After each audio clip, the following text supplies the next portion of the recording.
This video is brought to you by Miniature Market.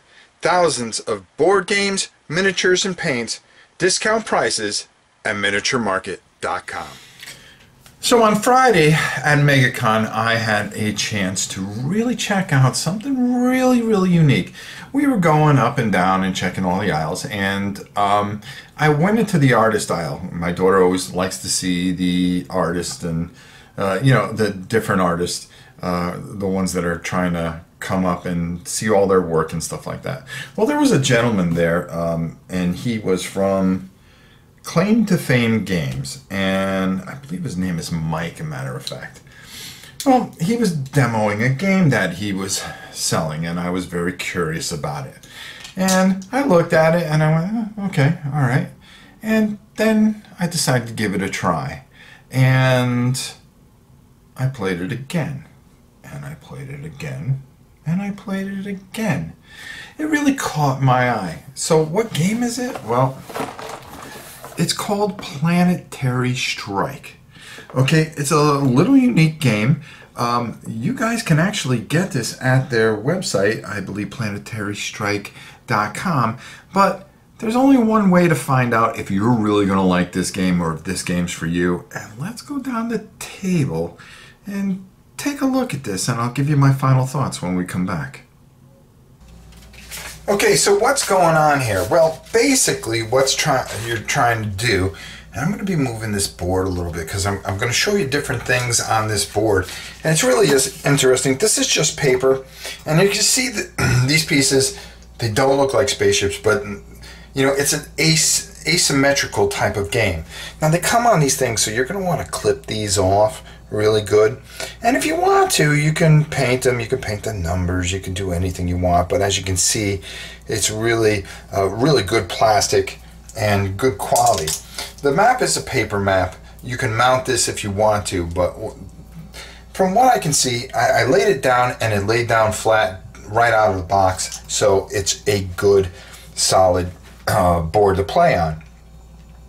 Now what you're trying to do is you were trying to get one of these planets. You're trying to get one of your guys onto the planets. Well, how do you do that? Well, I'm going to tell you. As you can see around the board, okay, there are different ways to move certain ships. This here is a Titan. It's your most powerful ship, and I'm going to move the board a little bit just so I can show you the actual square. The Titan moves in almost any direction, unlimited, unless it is blocked. It's either blocked by its own guy or the enemy, which it's going to go and it'll take the enemy and it'll stop its movement. So how does this happen? There are numbers on top of these other units, and each one of these units do different things. Like the freighters, they can move 3 diagonally, but they cannot jump, they cannot go through an opponent, they cannot zigzag or anything. So how would this happen? Well, each turn somebody gets a move. For instance, this particular spaceship, which is a fighter, it moves 1. And then boom, there you go. Then maybe the other person wants to move 1. And then what would happen is with this particular one that moves 3, he can't move 3 that way because he's blocked. See what I'm saying? So you can't move. So maybe he moves this person.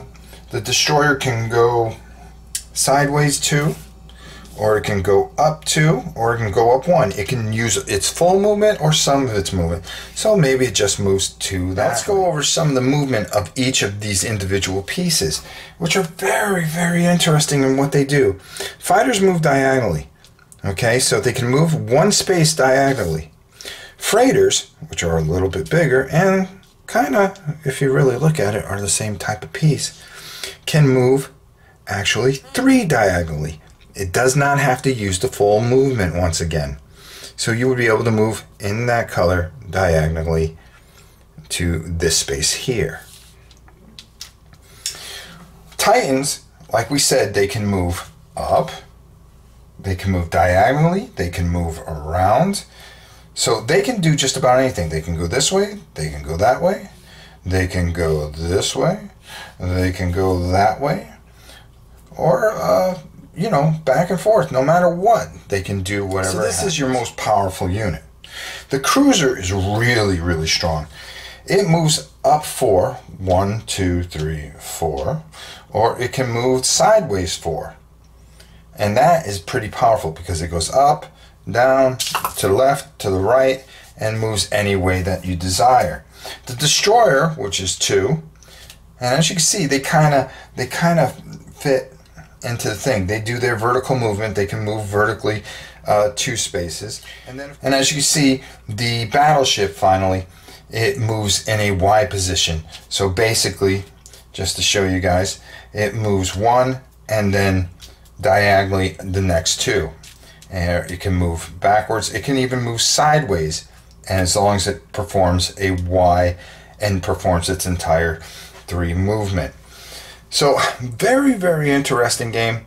There's a lot of really neat things that you can do with it.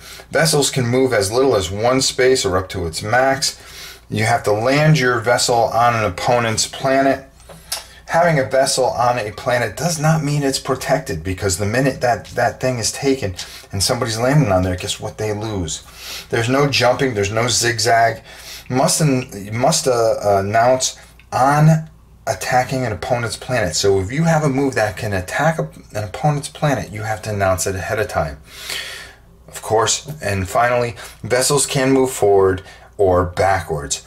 This is a very interesting game. It plays out very well. I really enjoy it. And just to show you how it looks on the other side, guys, I'm actually going to flip this over and show you how the 4-player goes, because as you can see here, you have your planets here, and you can play a very, very aggressive 4-player game. And I like the art on it too. I like the spaceship art.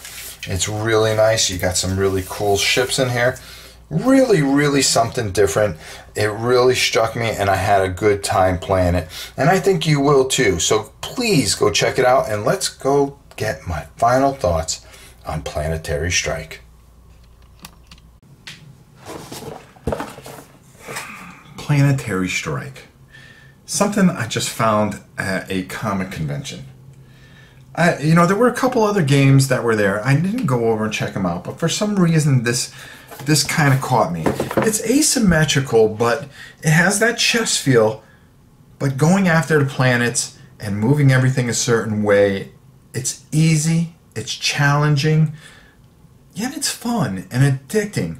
And you can play a 2-player, which I think is very, very strong. I think 4 players really, really strong. And they have another edition that is actually 6-player. Now what happens is that with this game, you get 2 sides of the board. You get the 2-player side, you get the 4-player side. If you buy the 6-player, then you get the 6-player and the 4-player and the 2-player all in the same box. All in a nutshell, this is a very interesting game. I found myself, and I'm going, it's, you know, it looks so simple, and yet I found myself really enjoying it with the different pieces of how they moved. You couldn't jump over everything. You actually had to move, you know, around and calculate your moves. And with those ultra powerful ones, you think you just roll right around. Well, you could put yourself in a bad position, and because you can't jump over anything, and your guys are in the way, you can't just steamroll certain ways. I really like this game. I like this game a lot. And I think my only thing that I will say is it's called Planetary Strike, but if you look at the blocks and everything like that, you know how I am about theme. You know, I get sucked in on theme games. The theme isn't 100% very, very, very strong. I get it. I would have liked to seen the numbers on different shapes of ships. I think that would have been cool instead of blocks and circulars and stuff like that. But I really enjoyed this. And going after the planets, because they were right there, you know, you're going, oh, this is really interesting and very, very enjoyable. So I really suggest this. Check this out at planetarystrike.com. I can't say enough about it. Also, there's another site on here. It's Claim to Fame claimtofamegames.com. Check it there. Send Mike a note if you really like it. It was $10 for the 2-player version. I mean, how can you go wrong with that? It's a lot of fun. It's something, if you enjoy chess, because it has that chess field, you will really enjoy this. I'm going to give this a 3.8 out of 5. I think this is a very good, solid game. And I think you will really, really enjoy it.